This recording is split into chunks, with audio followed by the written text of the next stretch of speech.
What's up, gamers? Dreamcastguy here, and this is Does It Suck? The show where we take a deep dive look at a new game and see what's good or bad about it. Now, in this case, we're talking about Dragon Ball The Breakers, which, honestly, this is one of the weirdest games I've ever seen in my entire life. It is essentially a survival horror Dragon Ball video game. If you've ever played something like Dead by Daylight or Friday the 13th the game, this is essentially that. In this, there is a series of online matches where you have 8 people in each lobby, 7 survivors and 1 hunter, whose job it is to try and find and kill you one by one. But here's the thing, the game is surprisingly playable for how weird of a concept this is. Now I want to show you a couple matches here just of what I've played today. I've done about 2 hours of online today and it's been exceptionally fun, but there is a couple things in here that just don't quite work. Now to begin with, let's talk about the setting itself. So, throughout the course of the Dragon Ball Z TV series, I've always thought that one of the most peculiar aspects of it is that the villains are truly evil. A lot of times, instead of just trying to defeat the heroes, they go from city to city just blasting people, wiping out buildings, killing tons and tons of civilians in the process. Well, this is sort of the setup originally, which is that in this game, there's going to be a series of the villains from Dragon Ball Z, and they're going to be hunting random people during the course of each of these matches.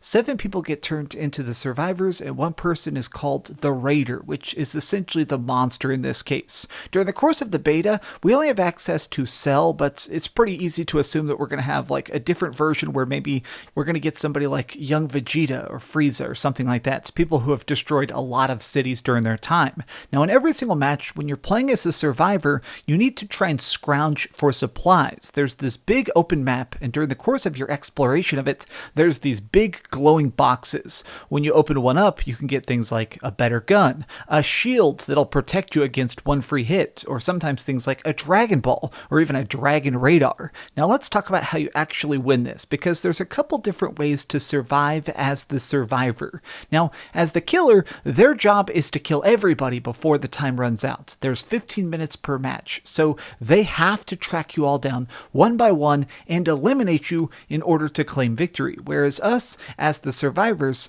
there's multiple paths to victory. Like, you can find all of the Dragon Balls and wish to win. So obviously there's going to be 7 Dragon Balls hidden around the map. These can come from random boxes, but if you find a Dragon Radar, it can lead you straight to them. There's also things like, if you find these big power keys, you can charge up a time machine, rewind time, and just make sure that Cell doesn't exist. So if you find the time machine keys, you can also very instantaneously win. There's also just the ability of straight up hiding. If you want, just hide in a corner. These characters have special abilities that make them better than just standard civilians. For some reason, we can just magically transport ourselves into becoming a random object, which is very useful. Like, sometimes I would hear Cell coming, and I was able to just turn myself into a random pot or a random just object in the environment.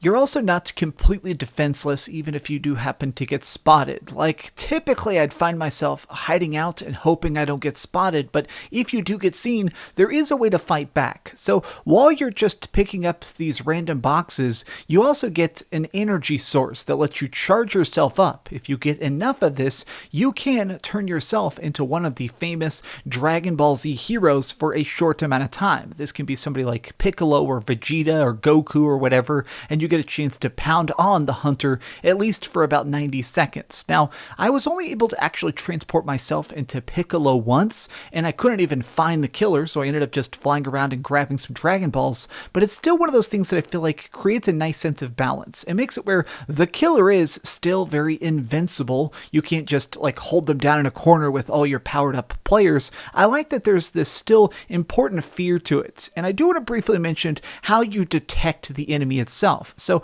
whenever he's killing people, which is going to happen a lot, he is a very, very strong enemy, he basically sucks your life force out. And during the course of this, since your character is obviously going to be screaming their head off, everybody on the map is told where the killer is. So you do get a chance to kind of acknowledge where he's going to be at. As Cell gets closer, there's also this like heartbeat sound effect. So you can see as he's getting across the map and more in your vicinity. The map itself is broken down into these separate zones, each with different useful items. Now, in order to activate the time machine, every single zone has its own particular key, which means that a lot of times Cell, since he wants to win, he's trying to take things out systematically. If he sees you pick up a key, he's probably going to kill it and then throw it off into the ocean or something like that to try and slow you down so you can't just build the time machine and instantly win. But there is still the problem that Cell is working against the clock.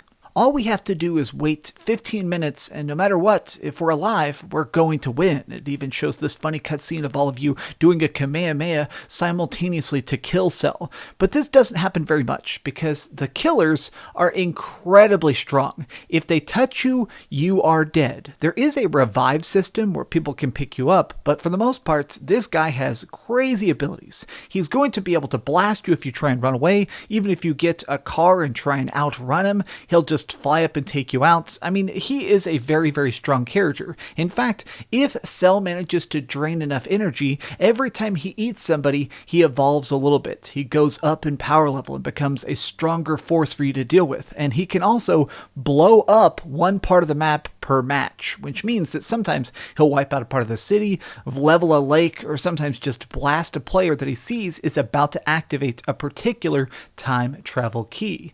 There's an interesting like yin and yang to a lot of this balancing. Now, I did 10 separate matches during the course of this beta, and it was enjoyable, but I never got a chance to be the killer myself. I wish I did, because it seems like that is perhaps the more fun endeavor.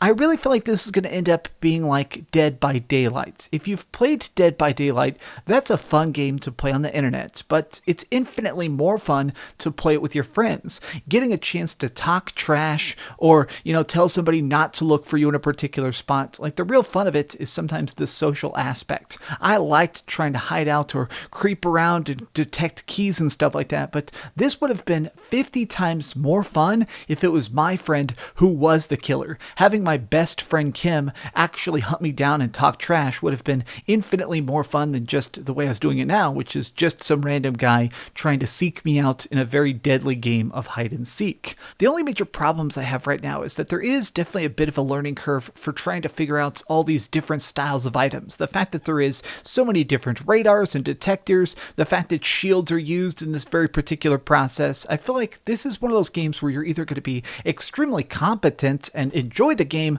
or you're going to downright suck and you're going to get nothing done. Now, in 2 hours of practice, I feel like I'm pretty decent at it, but maybe do some more betas, maybe do some more demos, maybe make the tutorial a requirement. That way people understand what these buttons and what these powers actually do before they make a fatal flaw.